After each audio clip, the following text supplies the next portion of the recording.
So నేను ఇప్పుడు ఈ వీడియో చేయడానికి కారణం పాడతా తీగ సిల్వర్ జూబ్లీ సిరీస్ లో జరిగిన ఇంజస్టిస్ అంతా ఎక్స్పోజ్ చేద్దామని. మీ అందరికీ తెలుసు నేను దానిలో పార్టిసిపేట్ చేశానని. సో అక్కడ ఏదైతే జరిగిందో అదంతా నేను ఇక్కడ క్లియర్ గా చెప్తాను వీడియోలో. స్టోరీస్ పెట్టాను, చాలా మంది థౌజండ్స్ ఆఫ్ రిప్లైస్ వచ్చాయి స్టోరీకి ఏం జరిగింది అని. సో దీనిలో అంతా నేను క్లియర్ గా ఎక్స్ప్లెయిన్ చేస్తాను. మిస్ అవ్వకుండా లాస్ట్ వరకు ఈ వీడియోని చూడండి. సో ఈ వీడియో చేద్దాం అనుకునే ముందు చాలా మంది ఆపడానికి వచ్చారు నన్ను ఈ ఫీల్డ్, మ్యూజిక్ ఫీల్డ్ నుంచి. బికాజ్ నీ కెరియర్ ఎఫెక్ట్ అవుతుంది, నీకు మంచి ఫ్యూచర్ ఉంది, ఎందుకు పాడు చేసుకుంటున్నాను చాలా మంది ఆపడానికి ట్రై చేశారు. కానీ నేను ఇంకా డిసైడ్ అయ్యాను నాకు మ్యూజిక్ ఫీల్డ్ కి సంబంధం ఉండదు అని. బికాజ్ ఇంత ఇంజస్టిస్ జరిగేటప్పుడు నాకు ఉండాలని లేదు. పాడతా తీగ రియాలిటీ షోస్ అనే కాదు, దాని బయట కూడా చాలా జరుగుతున్నాయి. I make a different video for that.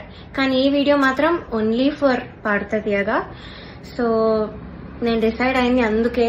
చాలా ఇంజస్టిస్ జరుగుతుంది అండ్ ఎవరు కూడా nobody should suffer all that. అందుకే నేను ఈ వీడియో చేస్తున్నాను. ఆల్సో చాలా మంది అడిగారు అసలు ఈ సీజన్ కి ఎందుకు వెళ్ళావు, అసలు మళ్ళీ ఎందుకు వెళ్ళావు పాడతా తీయగాకి, సూపర్ సింగర్ లో విన్నర్ అయ్యావు కదా అని చాలా మంది పెట్టారు. ద రీజన్ ఇస్ యాక్చువల్లీ నేను 2017 లో ఎస్పీబీ సార్ ఉన్నప్పుడు పాడాను. చాలా చాలా బాగా జరిగింది ఆ సీజన్. అసలు ఎలాంటి ట్రామాటిక్ ఎక్స్పీరియన్స్ అవ్వలేదు, చాలా హ్యాపీగా సాగిపోయిన సీజన్ అంతా కూడా. అప్పుడు డైరెక్టర్ శాస్త్రి అంకుల్ ఉండేవాళ్ళు అండ్ ప్రొడక్షన్ హౌస్ కూడా డిఫరెంట్ ఉండేది అప్పట్లో, ఇప్పుడున్న ప్రొడక్షన్ కాదు. సో అది చాలా పీస్ఫుల్ గా చాలా బాగా జరిగింది ఫైనల్స్ వరకు కూడా. అండ్ నాకైతే చాలా ఐవ్ లెర్న్ సో మచ్ ఆ సీజన్ లో, చాలా బాగుండింది. సో అదే ఎక్స్పెక్టేషన్ తో ఈ సీజన్ కి వచ్చాను. ఆల్సో ఎక్స్పోజర్ వస్తుంది కదా అని. సూపర్ సింగర్ విన్నాక నాకు అంత ఆపర్చునిటీస్ ఏం రాలేదు. సో దీనిలో చేస్తే వస్తుంది కదా, ఎక్స్పోజర్ ఉంటుంది కదా అని ఒక థాట్ తో వచ్చాను. అండ్ దానిలో తప్పేం లేదు కదా. సో ఆ ఒక్క థాట్ తోనే నేను ఈ సీజన్ కి వచ్చాను. కానీ అంతా ఆపోజిట్ జరిగింది. సో మొన్న థర్డ్ షెడ్యూల్ షూట్ అయింది. టాప్ 12 లో నన్ను ఎలిమినేట్ చేశారు. యాక్చువల్లీ ఫస్ట్ షెడ్యూల్ నుంచి కూడా చాలా జరిగాయి. అప్పుడే నేను క్విట్ అవుదాం అనుకున్నాను, బట్ కాంట్రాక్ట్ సైన్ చేశాను. So I had no option. మీరు అనుకోవచ్చు ఎలిమినేట్ అయింది కాబట్టి ఇదంతా ఇప్పుడు కోపంతో చెప్తుందేమో అని. కానీ కాదు, ఉన్నప్పుడు నేను చెప్పలేను. కానీ ఎలిమినేట్ చేశాక నాకు ఆ ధైర్యం వచ్చింది అంతా చెప్పడానికి. సో జడ్జెస్ గురించి కానీ అక్కడ ఆ ప్రొడక్షన్ వాళ్ళు ఎలా ట్రీట్ చేశారని కానీ నేను అంతా దీనిలో బయట పెడతాను. సో నేను ఒక గుడ్ థింగ్ తో స్టార్ట్ చేస్తాను. పాడతా తీగలో ఒక good thing, orchestra. Krishna uncle వాళ్ళు ఆ సీజన్ లో ఎవరైతే ఉన్నారో వాళ్ళే ఈ సీజన్ లో కూడా ఉన్నారు. వాళ్ళు మాత్రం చాలా సపోర్ట్ చేశారు, అందరితో ఒకేలా ఉంటారు. అండ్ మెంటర్ శ్రీనివాస్ సార్, ఆయన కూడా నన్ను ఎప్పుడు కూడా you are the most talented అని మొన్న కూడా నాతో వచ్చి చెప్పారు. సో వీళ్ళిద్దరికి మాత్రం I'm very very thankful. They are my favourite people. So this is the only good thing Padutha Theeyaga ఈ సీజన్ లో. సో ఫస్ట్ నేను జడ్జెస్ దగ్గర నుంచి స్టార్ట్ చేస్తాను. First Sunitha garu. Of course she is very beautiful. మీరు అంతే కైండ్ అని కూడా అనుకుంటారు, బట్ బ్యూటీకి కైండ్నెస్ కి ఎప్పుడు కూడా లింక్ ఉండదు. సో ఓకే, మీరు అబ్జర్వ్ చేయండి ఫస్ట్ ఎపిసోడ్ నుంచి కూడా ప్రతిసారి నేను స్టేజ్ మీదకి వచ్చిన ప్రతిసారి వాడు ఒక ఫేస్ ఇస్తారు. అది ఎవరికి పెట్టరు ఆ ఫేస్, బట్ ఓన్లీ నాకు ఆ డిస్గస్టెడ్ లుక్ పెడతారు ఫేస్ మీద. ఇది యాక్చువల్లీ చాలా మంది వెల్ విషర్స్, నా ఫ్యాన్ పేజెస్ అందరూ కూడా నన్ను అడిగారు. కాబట్టి నేను స్క్రీన్ షాట్స్ పెడతాను. ఇది ఎందుకు ఇలా did something happen behind the screen, ఏమైనా అయ్యిందా మీ ఇద్దరికి, లేకపోతే ఏమైనా గొడవ అయిందా అని ఇలా చాలా మంది అడిగారు. ఎందుకు ఆవిడ అలా ఫేస్ పెడుతున్నారు మీరు రాగానే అని. సో కానీ నేను చాలా డిఫెండ్ చేయడానికి ట్రై చేశాను. బికాస్ నాకు అప్పుడు తెలీదు, నేను ఏదో అలా ఆలోచిస్తున్నాను, వీళ్ళందరూ అలా ఆలోచిస్తున్నారేమో అనుకున్నాను. నాకు తెలియదు అప్పట్లో, ఐ డెంట్ రియలైజ్. సో నేను డిఫెండ్ చేశాను కూడా. సో నాకు ఎప్పుడు క్లారిటీ వచ్చిందంటే అంతరామమయం పాడే ముందు సౌండ్ చెక్ అయ్యేటప్పుడు ఇన్యూర్స్ పెట్టుకున్నాను. అండ్ ఆవిడ దగ్గర ఒక మైక్ ఉంది, అది ఆన్ ఉంది. అది పాపం వాడికి తెలీదు, మైక్ ఆన్ ఉంది, నేను ఇన్యూర్స్ పెట్టుకున్నాను. సో కీరవాణి గారితో ఇలా చెప్తున్నారన్నమాట, ఈ అమ్మాయికి అసలు హై రేంజ్ వాయిసే కాదు, హై పిచ్ రాదు, కానీ మేనేజ్ చేసేస్తాను మీరు చూడండి, ఈ సాంగ్ లో తెలుస్తుంది చూడండి మీకు, అది ఇదని చాలా ఎక్కిస్తున్నారు సార్ కి. And it hurt me so bad stage మీద నించున్నప్పుడు. అప్పటికే నా సెల్ఫ్ ఎస్టీమ్ ఇలా ఆల్మోస్ట్ కిందకి దిగిపోయింది. చాలా ఏడుపు వచ్చేసింది ఆ టైంకి. కంట్రోల్ చేసుకొని లేదు I have to do this అని నేను అంతరామమయం పాడాను. అండ్ ఆ పాటకు వచ్చిన అప్రిసియేషన్ నాకు ఇంకే పాటకు రాలేదు అప్పటి వరకు. సో అంతరామమయంకి బయట ఎవరు కలిసినా కూడా అందరు చెప్పారు నాకు వాయిస్ చాలా బాగా వచ్చింది ఆ పాటలో అని, కానీ చాలా బాగుంది ఆ పాట అని. యాక్చువల్లీ చాలా సాంగ్స్ ఇచ్చాం రాముడు రావునికి, చాలా ఇచ్చాము. నేను ఏది ఇచ్చినా వద్దు వద్దు వద్దు అంటే ఇంకా లాస్ట్ ఆప్షన్ గా మేల్ సాంగ్ ఇచ్చాను అంతరామమయం. సో అదే సెలెక్ట్ చేశారు and I tried my best. Male song అయినా కూడా I gave my best. And of course నాకు ప్రతి సాంగ్ కి ఆవిడ దగ్గర నుంచి నెగటివ్ కామెంట్స్ వచ్చాయి. అది మీరు నమ్ముతారు, జడ్జెస్ ఏదంటే అదే నిజం అనుకుని మీరు అఫ్ కోర్స్ నమ్ముతారు, ఓకే. బట్ అదర్ కంటెస్టెంట్స్ పాడేటప్పుడు I even give their names.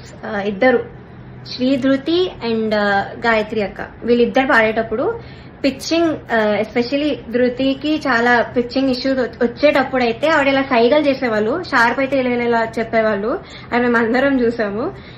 Gayatri అక్క కూడా షార్ప్ అయితే ఇలా కింద ఫ్లాట్ బాడ్ అని చెప్పేవాళ్ళు, మొన్న కూడా అయింది అది. సో అంటే నాకు తప్పు లేకపోయినా మీరు అక్కడ కామెంట్స్ లో చెప్తున్నారు, వీళ్ళు చేశాక కూడా మీరు అక్కడ చెప్పకుండా సైగలు చేస్తున్నారు. సో అక్కడ నాకు నా మీద ఎందుకో గ్రడ్జ్ పెట్టుకున్నారని కూడా అర్థమైంది. Chandrabose garu, we all know he's a lyricist.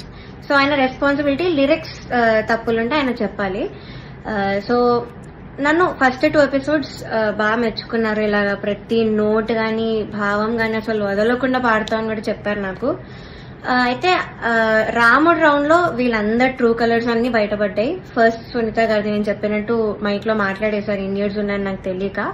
And Chandrabose గారు పాపం లిరిక్స్ లో నాకు ఒక్క మిస్టేక్ కూడా నేను ఛాన్స్ ఇవ్వలేదు ఆయన చెప్పడానికి. సో దానిలో చెప్పలేక ఆదృత లేదు అని ఒక కామెంట్ ఇచ్చారు. అది ఇంకేం చేయాలి, మేల్ సాంగ్ సేమ్ ఇంపాక్ట్ ఒక ఫీమేల్ వాయిస్ నుంచి మీరు ఎక్స్పెక్ట్ చేయలేరు. సో అంతరామమయం is a male song. So ఇంకా లిరిక్స్ లో చెప్పలేక ఎందుకు ఇంకా క్రియేట్ చేసుకొని చెప్పడం నాకు అర్థం కాలేదు. అదే రౌండ్ లో ఒక అమ్మాయి లిరిక్స్ మర్చిపోయింది రాముడి పాటలో, అది మాత్రం ఆయన మెన్షన్ చెయ్యలేదు. Being a lyricist and responsibility ఉండి కూడా ఆయన చెప్పలేదు. ఆ రౌండ్ లో లిరిక్స్ మర్చిపోయింది, చెప్పలేదు. ఇంకా మమ్మల్ని ఏడ్పించేసావు అది ఇది అని చెప్పింది. చాలా మంది చేతిలో రాసుకొని వచ్చారు, అది కూడా ఆయన చెప్పలేదు, అది కూడా కౌంట్ చేయలేదు. కానీ నాకు మాత్రం లేని నెగిటివ్ పాయింట్స్ అన్ని, ఆయనకు అవసరం లేని నెగిటివ్ పాయింట్స్ అన్ని కూడా చెప్పారు. లిరిక్స్ లో మాత్రం నేను ఇప్పటివరకు ఆయనకు ఒక్క ఛాన్స్ కూడా ఇవ్వలేదు సాంగ్స్ లో. I never made a mistake lyrics point of view అయితే అస్సలు చేయలేదు. మీరే చూడండి, మీకే అర్థమవుతుంది. సో ఇది కూడా మీకు న్యాయం అనిపిస్తుందా? కీరవాణి సార్ గురించి మాట్లాడదాం. అఫ్ కోర్స్ నాకు చాలా హేట్ వస్తుంది దీనికి మాత్రం, and I'm ready for it because I don't care. Personally నాకైతే నెగటివ్ కామెంట్స్ రాలేదు ఆయన దగ్గర నుంచి. బట్ సెట్ లో ఎలా మాట్లాడతారు, అసలు ఏం చెప్తారు అనేది నేను ఇక్కడ చెప్తాను. పాయింట్ నెంబర్ 1, మెలడీస్ పాడిన వాళ్ళకి మాత్రం వాళ్ళు ఎలా పాడినా కూడా నేను ఆటోమేటిక్ గా మంచి స్కోర్ తీస్తాను. ఆయన నోట్తో ఆయనే చెప్పారు. So he's very bias towards melody songs and his compositions. ఎలా పాడినా కూడా మార్క్స్ వేసేస్తారు. అయినే కాదు, అక్కడ ఉన్న సునీత గారు, చంద్రబోస్ సార్ కూడా, వీళ్ళందరూ కూడా అంతే. వాళ్ళ సాంగ్స్ పాడితే మాత్రం స్కోర్స్ ఆటోమేటిక్ గా మంచిగా వచ్చేసాయి. సో ఇది point number 1. Point number 2 is very very hurtful to me personally because నేను ఎలిమినేట్ అయ్యే ఎపిసోడ్ లోనే ఏదో విషయంలో నన్ను చూస్తూ చెప్పారు ఇది కూడా. సో ద థింగ్ ఇస్, నేను మీ అందరికీ తెలుసు సూపర్ సింగర్ లో నా ఫైనాన్షియల్ సిచ్యువేషన్ గురించి నేను అంతా బయట పెట్టాను. సో దానివల్ల నేను కొన్ని వెడ్డింగ్ షోస్ అలాంటివి చేయాల్సి వచ్చింది. సో ఈ పాయింట్ మీద సార్ మాట్లాడారు. ఏమన్నారంటే అసలు వెడ్డింగ్ షోస్ చేసేవాళ్ళు నా దృష్టిలో సింగర్సే కాదు, నాకు చాలా అసహ్యం, it's like you're disrespecting music అని మాట అన్నారు. చాలా చాలా బాధ అనిపించింది, అదేంటి అంత స్టేజ్ లో ఉన్నాయని ఇలా మాట్లాడారేంటి అని. సో ఇదొకటి, నన్ను చూస్తూ మాట్లాడారు ఇంకా. So it was very hurtful. Point number 3, so third వచ్చిన వాళ్ళకి ఆయన 1 lakh ఇస్తా అని చెప్పారు. 4th ప్రైజ్ వాళ్ళకి మూవీలో సాంగ్, అండ్ 5th ప్రైజ్ వాళ్ళకి ఆయన గ్రూప్ లో చేర్చుకుంటామని చెప్పారు సార్. సో ఇది ఎలా చెప్పారంటే, 5th ప్రైజ్ వచ్చిన వాళ్ళకి నా దగ్గరకి కొంతమంది రోజు వచ్చి చాకరీ చేస్తూ ఉంటారు, వాళ్ళ ట్రూప్ లో జాయిన్ చేసుకుంటా అని చెప్పారు. ఇలా చాకరీ అనే వర్డ్ వాడారు. అంటే ఇది డిస్రెస్పెక్ట్ఫుల్ కాదా? So this was very very bad. అంటే అలా అనకూడదు, సింగర్స్ ఇలా చాకరీ చేసిపోతారు, దానిలో మిమ్మల్ని కూడా జాయిన్ చేసుకుంటారని ఇలా అన్నారు. సో మీకు ఎలా అనిపిస్తుందో ఇంకా మీరు ఆలోచించండి ఒకసారి. డైరెక్టర్ జ్ఞాపిక ప్రొడక్షన్స్ వాళ్ళ అనిల్ గారు అండ్ హిజ్ వైఫ్, వీళ్ళే మెయిన్ అక్కడ అంతా కంట్రోల్ చేసేది, అంతా వెనకాలంతా